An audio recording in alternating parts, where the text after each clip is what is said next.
আসসালামু আলাইকুম। আশা করি আপনারা সকলেই ভালো আছেন।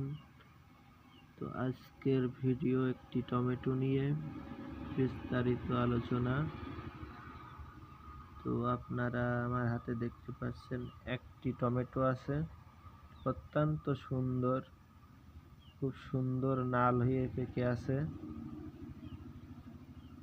তো এটা গাছ পাকা টমেটো, বাহুবলী টমেটো।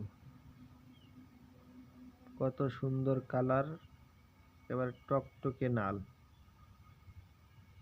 তো বাহুবলী টমেটোটা গাছ পাকা ঠিক এমনই হবে, টকটকে নাল হবে। অনেকেই এই টমেটোটা পছন্দ করে থাকে, শক্ত, কালারও খুব ভালো। টমেটোটা পেকে গেছে, এত নাল হয়ে গেছে, তারপরে খুবই শক্ত।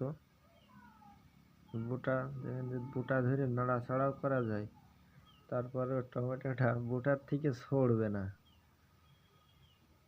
এই একটার বৈশিষ্ট্য। যতই পাকুক বুটাটা থেকে যায়, বুটা ছড়ে না, যার কারণে ক্রেতারাও পছন্দ করে টমেটোটা। আর খেতেও খুবই সুস্বাদু। টমেটোটা খুবই সুন্দর। মাঠ পর্যায়ে কিছু ভিডিও আপনাদের ভিডিও করে দেখানোর চেষ্টা করেছি।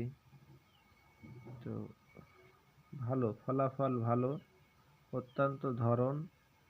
টমেটোটা খুবই ধরে, শেপ সাইজ খুবই সুন্দর। টমেটোটা 150 গ্রামের মতো হবে, একটা টমেটো 150 গ্রামের মতো হবে। তো মোটামুটি এই পর্যন্তই ভিডিওটা। আল্লাহ হাফেজ।